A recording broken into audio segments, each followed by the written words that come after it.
Today we're talking AI, artificial insemination with Gerard. So how often do you get a supply of the specimens in? Once a month they come by and see if I need anything, and if I do, then we pick out certain bulls, and once a month we buy some through Select Sires. Right now I'm getting the temperature of my water at 95 degrees. That's what it needs to be when you want to thaw out those straws.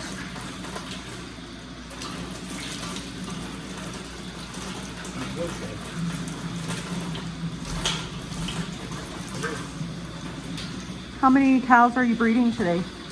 I think there'll be 4 of them. I know 3. I gotta look to see when one of them had a calf. I want to make sure she's been fresh long enough. But I'll do 2 and then come back and do 2 more. But first I want to look in the records and see when the one heifer had a calf.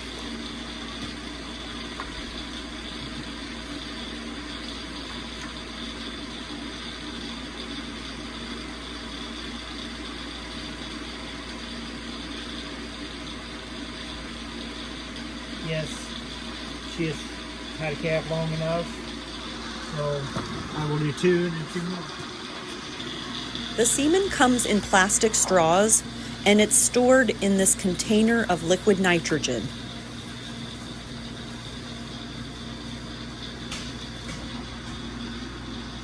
Do you feel like a wizard with the fog like coming out? Yeah. And it's pretty spooky, all right. What's spooky is the dust and cobwebs in this utility room. That stuff will freeze your hands. Liquid nitrogen? Yes. You can freeze warts off there with it. Yeah. That's what people do. Is that what wizards do? Warlocks? That's why they call them warlocks. You take warts off of people's hands. Now I'm just Getting that to body temperature. I warm these syringes up so that when that semen goes in there, it's not a shock to the semen.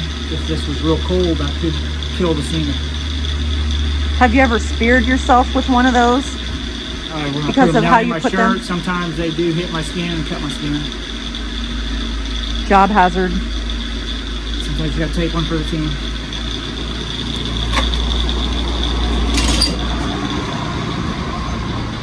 More like the cow is taking it for the team.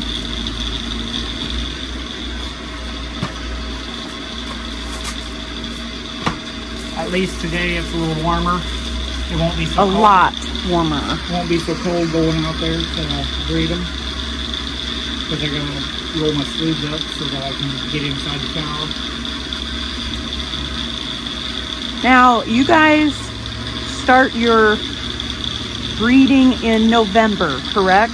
Sometime in November. And a little after the middle of November, so that we don't have any calves until the very end of August.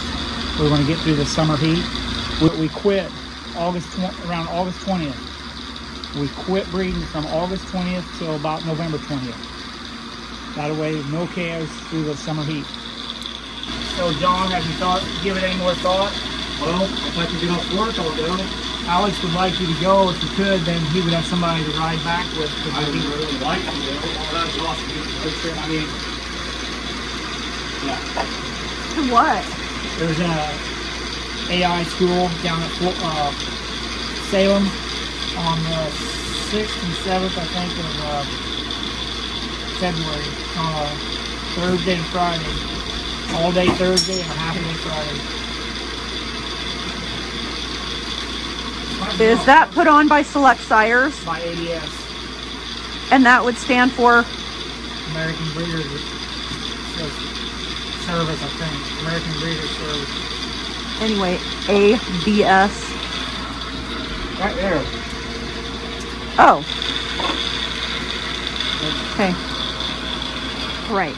Mama 46. That was lube. Gerard lubed up. We're headed back to the Bulling Cow Barn with Gerard and John Henry. And while Gerard's been doing this since the early 90s, John Henry and Alex are going to learn this in a class in about 2 weeks. Then they'll be able to help Gerard out with this part of the farm. I just keep it out. I'm supposed to keep it showing. When they move, they shit. They're just like a fly. The paper towel is to make sure the area is clean, so there's no germs to contaminate this end of this straw fringe.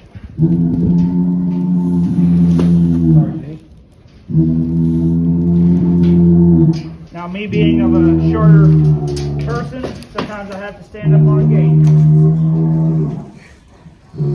And that's a big joke around here too. When I first started breeding these cows years ago, somebody gave me the name of stool stud because I stood on a 5-gallon bucket or a barrel so I could reach the tall cows. Now this cow's full of our own waste that we got to get rid of. Got my apron ain't down. I'll help you. Go, buddy. Little buddy. She's streaming good. That's what you like to see, is that clear discharge.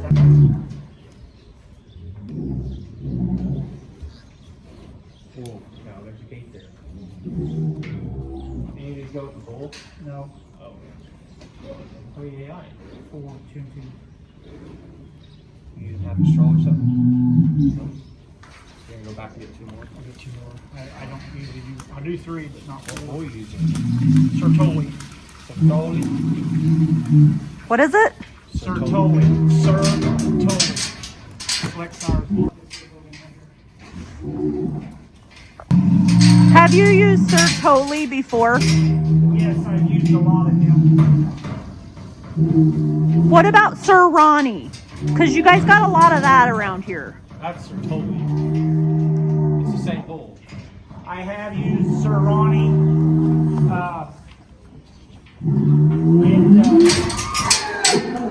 I don't use that a whole lot because he's not a proven bull, so we don't know a whole lot about him. Whether the heifers would turn out to amount to anything, or they'd just be a bunch of morons.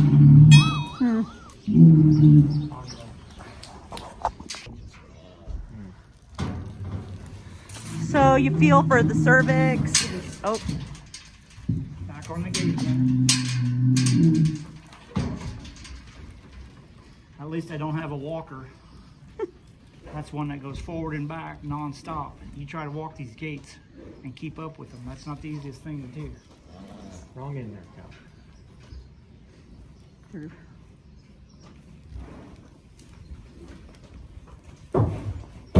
so you have to find the opening of the cervix, right? Yes. And John, you're wanting to learn how to do this? Yeah. I tried a couple times here. 2 or 3 times did not go so well. I actually got one bred. I think that was beginner's luck. The first one I ever did. I think it was just. But Alex wants luck. to also. Yeah. And I will tell you at the end Yeah. when I'm done with this red. It's got, you'll see it. It goes about here and then it curves over. And if you have a cow that's cervix is hard to get through, if you use this red one, you can sit there and you turn that.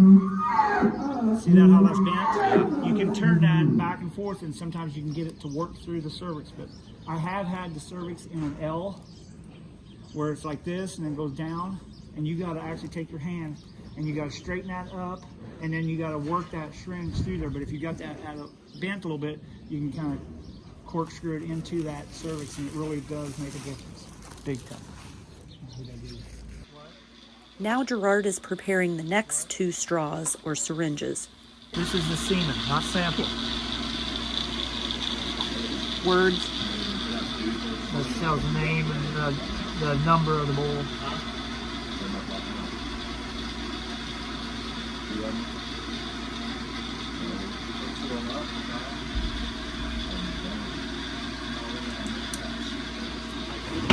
What year did you start doing this? I don't remember. I actually could go at home and look because I got a certificate that said I passed the class. I went through ABS. We went to Lakeland in the classroom and looked at female cow parts of a cow and a heifer. That way you could see, laying on the table, what you were going to be feeling for. And then we went to Neoga Sale Barn, O'Neill Livestock, and he had some old cull cows saved back where we went and practiced breeding till we kind of got used to what was going on. And then we had to go back in the classroom. I think we might have took a little test or something, but we got a certificate that said we had went through that course.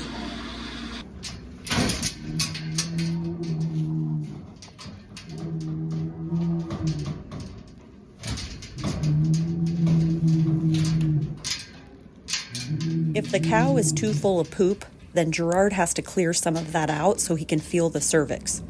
And that's where the apron comes in handy.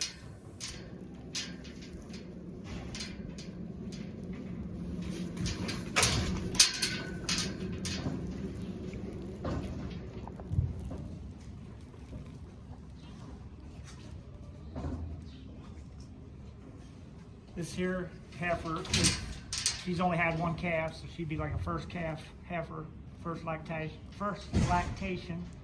Her cervix is about the size of a quarter, real small. Where that old cow that's looking right at us, her cervix was probably 3 times bigger because of her age.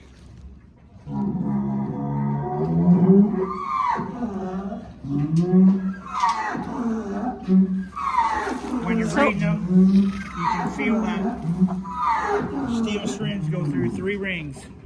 There's 3 rings to that cervix. And you can feel it go through all 3, and then right when you feel it go through that third one, that's where you want to put the semen so it can go to either horn.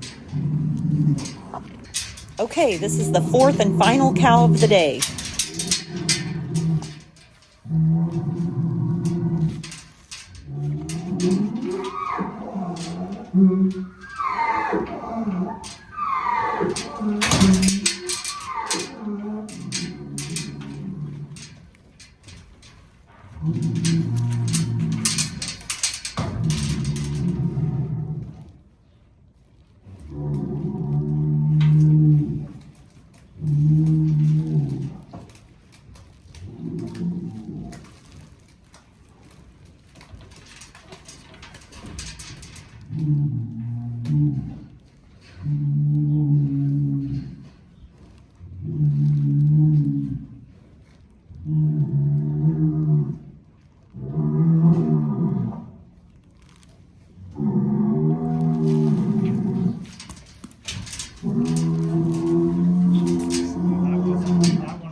To it, so she maybe is not completely cleared up. It wasn't quite clear of the discharge. So it may or may not take. Exactly. So one thing I got you with, I didn't. But that was now gave you an idea. I think we can have a whole episode just me telling jokes or stuff I'm pulling. Stuff around the farm, just to Pranks. Yeah, some pretty good ones. Wire and a shovel or a scraper to the tree so I can't grab it. That's funny. Chain and a gate. But you make sure that it doesn't happen till in the early morning. Oh yeah. When he's in a hurry, running around trying to get stuff done, it's real cold. Wire a shovel or a scraper to the chute so he can't. I grabbed it and wouldn't move. Yeah, that was funny. He had wired it the day before. They're frenemies. Or take a chain and put it way down at the bottom so you have to bend way over. Or loop the chains through about Sometimes 5 times. He takes a hook and he chains like 3 chains into one hook. John's the only one that could get away with it too. These two could go back and forth like this for a long time, so I think we're going to end it here. Stay tuned when we check back to see how the class goes for Alex and John. Thanks so much for watching.